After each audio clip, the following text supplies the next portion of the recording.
और like share subscribe कर दीजिएगा। ऐसे एक दिन का ट्रिप जो है वो ऐसा लग रहा है जैसे मैं 10 दिन के लिए गई हुई थी, है ना। फाइनली जो है आना वापस हो गया है। अब कल से धूम मचाएंगे। कल 12 बजे भी दोपहर में एक सेशन रहेगा। अब से 12 बजे भी मिल रहे हैं हम लोग और 9 बजे भी मिलेंगे कल से। ठीक, ये पीडीएफ आपको मिल जाएगी let's learn square Telegram channel और लेट्स लर्न की ऐप पर भी, जो कि आप प्ले स्टोर पे जाके सर्च कर सकते हैं। ठीक है, बात आगे बढ़ते हैं। फर्स्ट क्वेश्चन देखिए एक बार मैं देख लेती हूँ, ऑडियो वीडियो सब क्लियर होगी होपफुली। बहुत बढ़िया, ग्रेट, अच्छा बहुत बढ़िया, सही है Tanu Agarwal, happy birthday in advance. बताइए एक बार, ग्रेट जॉब, बहुत बढ़िया। हो गॉड, बताइए। बहुत बढ़िया, आंसर्स नहीं आ रहे हैं आप लोग के। देखो क्वेश्चन है change in behaviour due to maturation, यानी परिपक्वता के कारण होने वाले व्यवहार में परिवर्तन को हम लर्निंग कह सकते हैं। ये पूछा है हमसे, क्या हम परिपक्वता के कारण होने वाले व्यवहार को लर्निंग कह सकते हैं? नो, यस, अनडिसाइडेड या समटाइम्स? बताइए एक बार, क्या इसका सही आंसर होगा? अलग अलग आंसर्स आप लोग कह रहे हैं। नोटिफिकेशन में प्रॉब्लम रहती है, बताइए एक बार। अटेंडिंग फर्स्ट टाइम, बहुत बढ़िया शिल्पी। अब बात नहीं करेंगे, चलिए यहाँ पर आइए। आंसर क्या होगा इसका? नो। जो मैचुरेशन है वो एक बायोलॉजिकल प्रोसेस है, नेचुरल प्रोसेस है अगर मैं कहूँ तो, है ना। एक बायोलॉजिकल प्रोसेस है जो समय के साथ आती है आपकी हेरिडिटी के कारण। और जो लर्निंग है, जिसको basically behaviouristic point of view से देखा जाता है, जहां जो यहाँ पूछा है वो है प्रैक्टिस और एक्सपीरियंस या एफर्ट की बेसिस पे जो व्यवहार में परिवर्तन आए उसको हम लर्निंग कहते हैं। मैचुरेशन के लिए जरूरी नहीं आपको प्रैक्टिस और एफर्ट की, ये नेचुरली भी आपकी एज के साथ आ सकता है। आपकी मसल्स में जान आ जाएगी, आप पहले रिमोट नहीं उठा पाते थे, फिर आप 1.5 साल के हुए, 2 साल के हुए, आपकी जो मैच्योर हुई वो जो बॉडी है, जो भी एक पार्ट है, वो फिर ये काम कर पाएगा। ठीक है, आप 5 साल की उम्र में प्याजे नहीं समझ सकते, बाद में आप समझ सकते हैं। तो वो एज के साथ भी मैचुरेशन आता है, जिसको इंपॉर्टेंस प्याजे ने भी दी है। ठीक है बात, तो आंसर जो है मैचुरेशन और लर्निंग में डिफरेंस है। मैचुरेशन और लर्निंग में क्या डिफरेंस है वही हमने अभी डिस्कस किया। क्वेश्चन नंबर 2 देखिए, व्हाट इज थिंकिंग, यानी थिंकिंग क्या है, यानी चिंतन क्या है। Use of symbols, use of language, perceptual process, concept learning क्या है। अगर हम बात करें, जवाब दीजिए। बहुत बढ़िया आशा, कोई बात नहीं प्रशांत, कोई नहीं प्रियल। बुक हिंदी में कब आएगी? बता देंगे यार, बता देंगे, धीरे धीरे काम किया जाएगा। अभी मैं बता दूंगी, अभी ऐप आ गई, बुक भी आएगी एक दिन। ऐप में ऑनलाइन नहीं आता, वो यूट्यूब ने फीचर बंद कर दिया है, पहले आ सकता था ना। बताइए एक बार, व्हाट इज थिंकिंग, चिंतन क्या है। चिंतन क्या है? Use of symbols. हम बेसिकली जो हमारा दिमाग है वो इमेजेस में भी सोचेगा, वर्ड्स का हम यूज कर सकते हैं, है ना। ये सब सिंबल्स हैं जिनका, प्रतीकों का हम इस्तेमाल करके क्या कर पाते हैं, सोच पाते हैं। तो symbols, use of symbols thinking कह सकते हैं हम बहुत हद तक। ठीक है बात, सिर्फ लैंग्वेज का यूज या परसेप्चुअल प्रोसेस, कॉन्सेप्ट लर्निंग, इन सबसे बेहतर ऑप्शन रहेगा यूज ऑफ सिंबल्स। ठीक है बात, इसमें आपकी लैंग्वेज भी आ जाएगी, इसमें आपका इमेजेस भी आ जाएंगी, इसमें आपके और कॉन्सेप्ट्स भी आ जाएंगे। The name of the theory advocating sudden solution of the problem is, भाई वो कौन सी एक थियरी है जो समस्या के अचानक से समाधान को सही मानती है। कह सकते हैं कि समस्या का समाधान अचानक भी हो सकता है, सॉल्यूशन आपको एकदम से सडन तरीके से भी आ सकता है। ये कौन सी थियरी मानेगी? पहला ऑप्शन है operant learning, theory of insight, trial and error learning या फिर कंडीशनिंग। आंसर कीजिए एक बार। अपेक्षा, ये एक बार मैं पता करवा लूंगी।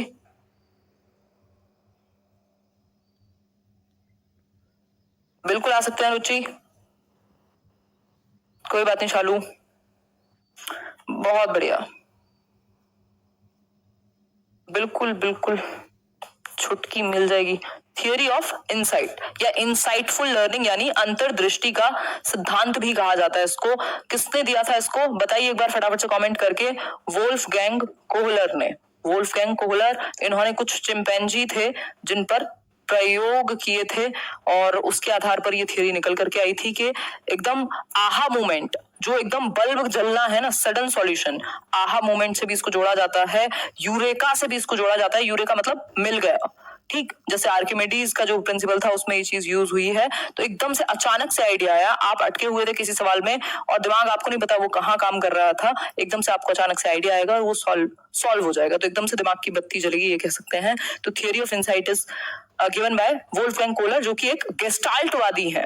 गेस्टाल्टवादी कैसे देखते हैं? समग्र रूप में देखते हैं अधिगम को, तो ये गेस्टाल्टवाद से संबंधित है। गेस्टाल्टवाद के जो जनक हैं वो है वर्टहाइमर, इसके अलावा कोहलर, कोफका, वर्टहाइमर, ये सब जुड़े हुए हैं किससे? गेस्टाल्टवाद से। क्वेश्चन नंबर 4 देखिए एक बार, sensation is a gateway of knowledge. वही जो सेंसेशन है, जो अनुभूति है, संवेदना है, किसका प्रवेश द्वार है? ज्ञान का। बताइए एक बार ये स्टेटमेंट जो है किससे रिलेटेड है? मेंटल डेवलपमेंट से, फिजिकल से, अटेंशन डेवलपमेंट या फिर लैंग्वेज डेवलपमेंट? आंसर कीजिए, फिर हम लोग आगे बढ़ेंगे। कोई बात नहीं उषा जी, कई दिन हो गए शायद प्रैक्टिस किए। कई कहाँ, 2 दिन हुए होंगे मुश्किल से, परसों तो हमने पढ़ाई की थी आई थिंक।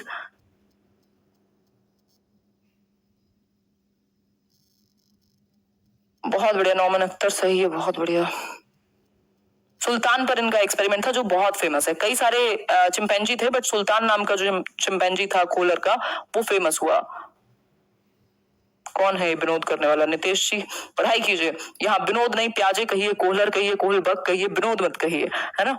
बताइए एक बार आंसर क्या होगा? Mental development. आपका जो मानसिक विकास है वो आपके sensation is a gateway of knowledge. आप सेंसेस से परसेप्शन बनाएंगे, परसेप्शन से कॉन्सेप्ट्स बनाएंगे, ये सारी प्रक्रिया कहाँ होगी? मानसिक विकास में होगी, मेंटल डेवलपमेंट के अंदर होगी, इसलिए जुड़ा हुआ है मेंटल डेवलपमेंट से। अटेंशन डेवलपमेंट जैसा हमने तो कुछ पढ़ा नहीं है। प्रकार जो है विकास के, हमने सिर्फ डेवलपमेंट के 4 ब्रॉड कैटेगरीज पढ़ी हैं, इवन 3 ही कहेंगे ब्रॉड भी, क्योंकि सोशल और इमोशनल एक साथ जुड़े हुए हैं। फिजिकल, कॉग्निटिव यानी संज्ञानात्मक, शारीरिक, संज्ञानात्मक, सामाजिक, और जिसको हम कहते हैं मॉरलिस्टिक, या फिर इसको हिंदी में कहेंगे नैतिक विकास। ठीक, और आपका जो कॉग्निटिव डेवलपमेंट है इससे जुड़ी हुई है क्या? लैंग्वेज। और सोशल और इमोशनल डेवलपमेंट जो है आपस में जुड़े हुए हैं, और यहाँ से आपका जेंडर भी यहीं से प्रभावित होगा, है ना। तो ये बेसिक बातें। फिजिकल से मोटर डेवलपमेंट जुड़ा हुआ है। क्वेश्चन नंबर 5 देखिए एक बार, the number of factors of intelligence according to tri dimensional theory is. 3D theory of intelligence भी कहा जाता है इस थियोरी को, जेपी गिलफर्ड ने दी थी अगर आपको याद ना हो। कितने फैक्टर्स इसमें होने चाहिए या हैं, ये हमसे पूछा है, फटाफट से बता दीजिए। थोड़ा सा धमाल मचाएंगे, कल से थोड़ी थियरीज वगैरह भी करना स्टार्ट करेंगे। बताइए एक बार, 150, 110, 135 या 120, क्या सही आंसर होगा? जवाब दीजिए आप, मैं जवाब चाहती हूँ, है ना। अशोक बता देंगे जब भी आएगी। आंसर कीजिए एक बार। बहुत बढ़िया, बहुत बढ़िया, ग्रेट वर्क। 8 मिनट में कुछ 5 क्वेश्चन कर लिए हमने, मतलब अच्छा एवरेज है। अगर आप किताब खोल के भी सॉल्व करते हैं 10 क्वेश्चन को, तो कम से कम 20 मिनट लग जाते हैं कई बार, क्योंकि हम प्रॉपर आंसर भी चेक करेंगे पीछे, फिर सोचेंगे भी ये गलत हुआ या सही हुआ तो क्यों हुआ, है ना। तो टाइमिंग अपनी सही रहती है। आप 10 क्वेश्चन के लिए, 12 क्वेश्चन के लिए 20 से 30 मिनट निकाल करके आइए। बताइए एक बार कितने फैक्टर्स होंगे? अब इसमें मिक्स्ड आंसर आ रहे हैं, डी कह रहे हैं कई लोग। देखो 120 इनिशियली था, बट जब हमें अपडेटेड दिया हुआ है तो हम उसकी तरफ जाएंगे ना। तो 150 इसके बाद था और आज के डेट में 180 है। 180 है। इसमें 3 एस्पेक्ट हैं जेपी गिलफर्ड की, 3 डायमेंशनल है ना, तो 3 डायमेंशन हुई, एक है कंटेंट, दूसरा है ऑपरेशन, तीसरा है प्रोडक्ट। ठीक, तो ये 3D थियोरी ऑफ इंटेलिजेंस आप इसको कह सकते हो। एक क्यूब जैसा इसमें बनेगा और 3 डायमेंशंस होंगी, जिसमें एक है कंटेंट, दूसरा है प्रोडक्ट और तीसरा है ऑपरेशन। इसके अंदर से नहीं पूछता है, बट ये तीनों चीजें आपको पता होनी चाहिए। इनिशियली शुरुआती दौर में 120 एलिमेंट थे, फिर 150 हुए, अब 180 है। तो इसमें 180 का ऑप्शन नहीं है, इसलिए 150 को हम टिक करेंगे। ठीक है बात, आगे बढ़ेंगे नेक्स्ट क्वेश्चन पर। क्वेश्चन नंबर 6 है, this stage is also called a period of pseudo maturity. Pseudo कह सकते हैं फैब्रिकेटेड, या एक तरीके का झूठा कह सकते हैं, मिथ्या कह सकते हैं। मतलब वो असली परिपक्वता नहीं है, वो दिखावटी परिपक्वता है, नकल है एक तरीके की परिपक्वता की, परिपक्व होने की। तो वो कौन सी एज है जिसमें बच्चा नकल करेगा, अपने आप को मैच्योर समझेगा, एकदम एक्ट करेगा? किसके जैसी है? जैसे कि वो बहुत मैच्योर है। तो इन्फेंसी है ये, चाइल्डहुड है, एडोलेसेंस है या मैच्योरिटी है? एक बार आप लोग कीजिए आंसर, फिर हम लोग बढ़ेंगे आगे। बताइए। परमानंद जी बता देंगे, अभी मैं आज फाइनल बात करके बता दूंगी आपको।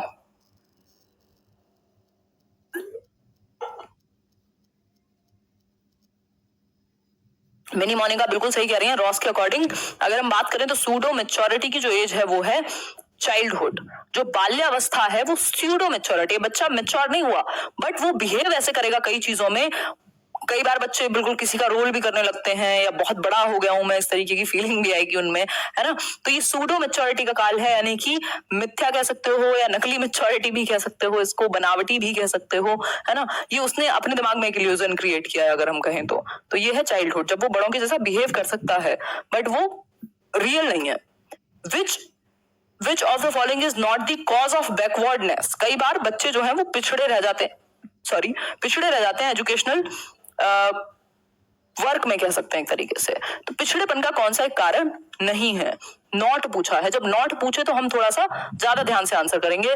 Lack of native intelligence, physical defect, specific backwardness या फिर हेल्दी एनवायरमेंट। बताइए एक बार, अगर इनका मन करे ना इसको थोड़ा सा खतरनाक बनाने का, तो इसको लिख देंगे ये नॉट की जगह, which one of the following is not a deterrent of backwardness, मतलब कौन सा एक रुकावट नहीं है बैकवर्डनेस में।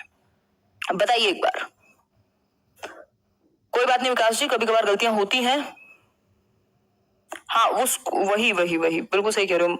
मिनी मोनिका, सुष्मिता दत्ता, बहुत बढ़िया। ऐसे मिनी मोनिका इतनी ज्यादा पॉपुलर हो चुकी है हमारे बीच कि अब इनका नाम लेते हुए डर लगता है, क्योंकि कई लोगों को लगता है कि इनका नाम जो है वो पता नहीं कौन सी सोर्स के थ्रू बुलवाया जाता है। ऐसा नहीं होता है, बस दिख जाता है। बताओ एक बार आंसर क्या होगा। हेल्दी एनवायरमेंट यानी स्वस्थ वातावरण। अगर हम बात करें तो पिछड़ापन का कारण क्या नहीं हो सकता। बच्चा पीछे रह गया किसी भी कारण से, या तो उसको नरिशमेंट ठीक से नहीं मिला, एनवायरमेंट अच्छा नहीं मिला, कोई और जेनेटिक कारण भी हो सकता है। नेटिव इंटेलिजेंस मतलब कि जो आसपास माहौल था या जो जीन्स थे वहां से वो इंटेलिजेंस उसको वो उस तरह की ना मिली हो, तब भी पिछड़ा रह सकता है अगर आईक्यू कम हो तो। फिजिकल डिफेक्ट हो कोई तो ऐसा हो सकता है ब्रेन में डैमेज हो कुछ हो, तब भी वो पीछे रह सकता है। स्पेसिफिक बैकवर्डनेस, कोई और बैकवर्डनेस हो सकती है, जैसे बहुत सारी होती है ना, इवन आपके कई ऐसे कारण हो सकते हैं, कुछ और हो गया हो, अटेंशन डेफिसिट हो, कुछ और हो जिसकी वजह से वो पीछे रह गया हो बाकी बच्चों से। लेकिन ऐसा कभी नहीं हो सकता कि आप हेल्दी एनवायरमेंट दे रहे हैं, उसको बेहतर माहौल दे रहे हैं, अच्छी किताबें दे रहे हैं, अच्छा खाना दे रहे हैं, अच्छा स्कूल दे रहे हैं, अच्छे टीचर्स दे रहे हैं, और वो कारण हो पीछे रहने का, वो तो कारण आगे बढ़ने का होगा। अगर पीछे है भी तो कोई और कारण होगा। स्वस्थ एनवायरमेंट, स्वस्थ वातावरण किसी के लिए भी बेकार की बात नहीं होगी, यानी कि बैकवर्डनेस का कॉज नहीं होगा कभी भी। तो ये बेसिक बात है। क्वेश्चन नंबर 8 पर बढ़ेंगे। Question number 8 says dash results from the differences in the structure and function of the brain. भाई कौन सी एक जो चीज है, कौन सा एक डिसफंक्शन है इनमें से जो ब्रेन में डिफरेंसेस के कारण या डिसफंक्शन के कारण, यानी फंक्शनिंग में कुछ प्रॉब्लम है या फिर स्ट्रक्चर में कुछ प्रॉब्लम है ब्रेन के, कौन सी चीज कॉज होगी इससे। टेंशन, बैकवर्डनेस, डिसलेक्सिया या फिर नन ऑफ दीज। बताइए एक बार। हाँ उषा जी मजाक कर रही हूँ, ऐसे डर वर कुछ नहीं है, नहीं तो मैं ठीक है थोड़ा माहौल लाइट रखने के लिए कुछ कुछ बोलती रहती हूँ। जितने भी लोग आज विनोद लिख रहे हैं ना, इनको अवार्ड दिलवाएंगे हम, हैं। लाइक शेयर करते रहिएगा अगर सेशन पसंद आ रहा हो, हेल्प कर रहा हो थोड़ी बहुत।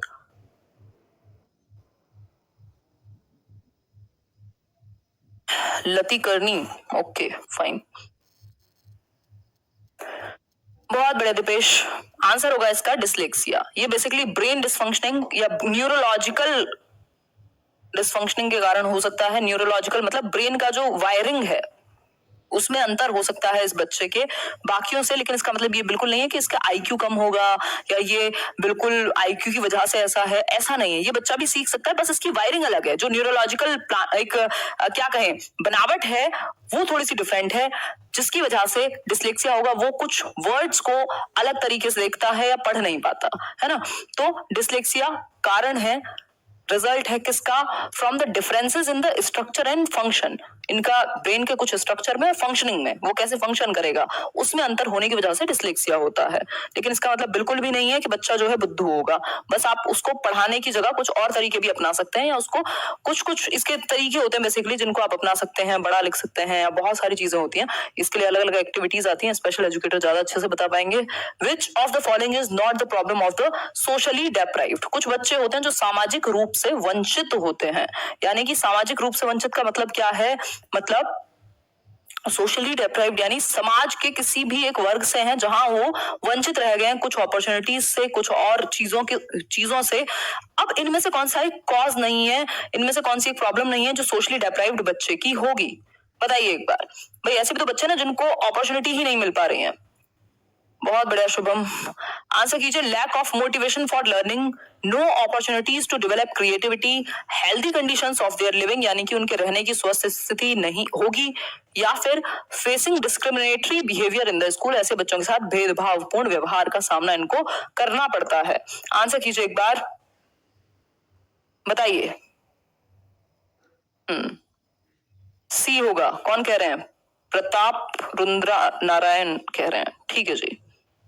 नुपुर गुप्ता, अच्छा समझ गई नुपुर, आई गॉट यू। आज ही करते हैं आपका काम। देखिए एक बार, which of the following is not the problem of the socially deprived, मतलब सामाजिक रूप से वंचित बच्चे की एक समस्या नहीं होगी।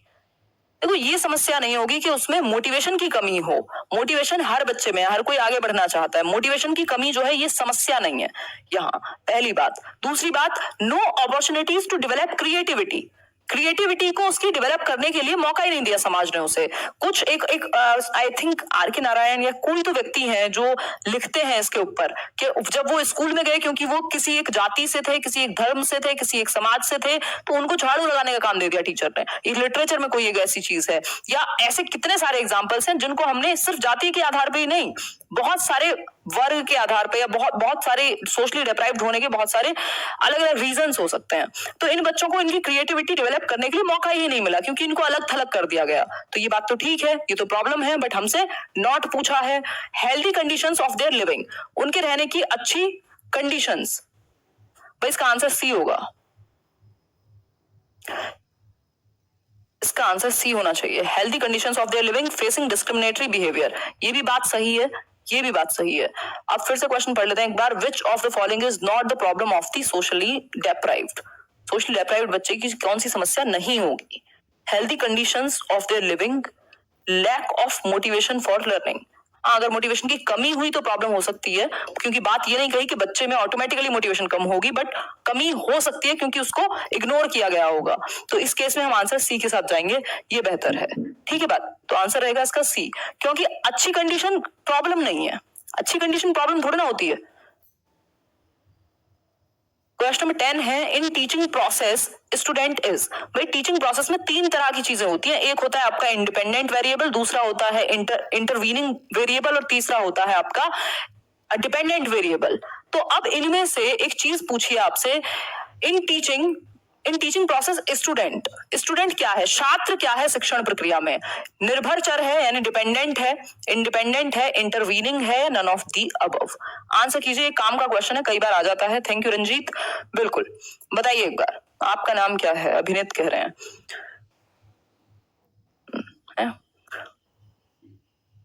ऐसा गालिब का शेर याद आ जाएगा मुझे, ऐसे नाम वाम पूछोगे तो।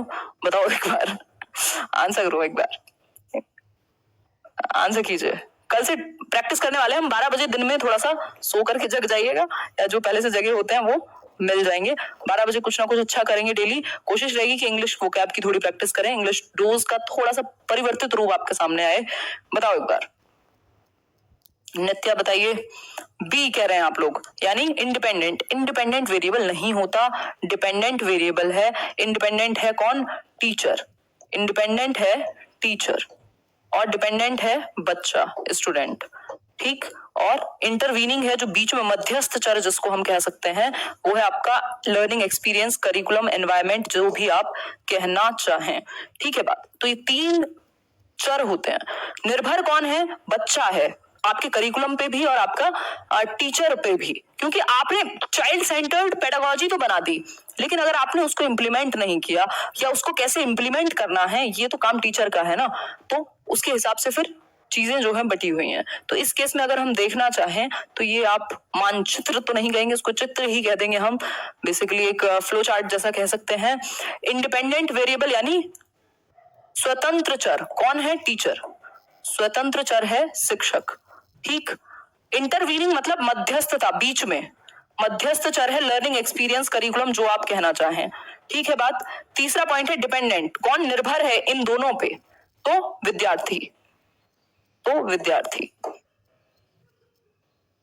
ठीक है। तो ये वेरिएबल्स हैं, चर हैं जो प्रभावित होते रहते हैं एक दूसरे से, ये कह सकते हैं हम। क्लियर हो गई बात यहां तक की? कोई बात नहीं BK Sugandha ji, out of 10 कितने ठीक हुए? क्वेश्चंस अच्छे थे, वो एक बार आप कमेंट सेक्शन में बताइएगा। जिनको नोटिफिकेशन ना जाता हो वो सब्सक्राइब करके ये बेल आइकॉन प्रेस करके ऑल नोटिफिकेशन जरूर ऑन कर लेना। आजकल नोटिफिकेशन जो है समस्या रहती है यूट्यूब में, क्योंकि इतने सारे चैनल है और आपने बहुत सारे सब्सक्राइब किए होंगे। जिनका ऑल नोटिफिकेशन ऑन नहीं होगा उनका नोटिफिकेशन आपको यूट्यूब नहीं दिखाएगा। ठीक है बात। और बाकी चीजें नॉर्मल हुई। आउट ऑफ 10 कितने ठीक हुए वो आप कमेंट सेक्शन में बताइएगा। और कल डिस्कशन करके आपको के साथ बहुत अच्छा लगा संडे वार्ता में, और सारे कमेंट्स भी पढ़े मैंने रात को, थोड़ा सा फ्री थी कल, तो ये भी एक बात है। इसका पीडीएफ आपको मिल जाएगा टेलीग्राम चैनल पे भी और लेट्स लर्न की ऐप पे भी। अगर डाउनलोड ना किया हो अभी तो सर्च कर लीजिएगा let's learn app, play store में आपको मिल जाएगा। तो ये एक बेसिक सी बात हुई, और थोड़ी थोड़ी प्रैक्टिस करते रहेंगे। टेंशन लो मत किसी चीज की, खुश रहो। और ये जो 3277 लोग अभी भी देख रहे हैं, सिर्फ 2200 लोगों ने लाइक किया है। कहाँ लेके जाओगे लाइक है? किस दिन के लिए बचा रहे हो? ऐसे कयामत के दिन जो है इस्तेमाल करोगे अपने बचाए हुए लाइक्स का, नहीं कर पाओगे, है ना वो। बहुत बढ़िया। अनअकैडमी पर न्यू कोर्स कब आएगा? हाँ, इससे याद आया कि आप मुझे अनअकैडमी पर भी फॉलो कर सकते हैं। अनअकैडमी पर नया कोर्स होगा शुरू, 15 से शुरू हो जाएगा। होना तो जल्दी था but I could not start it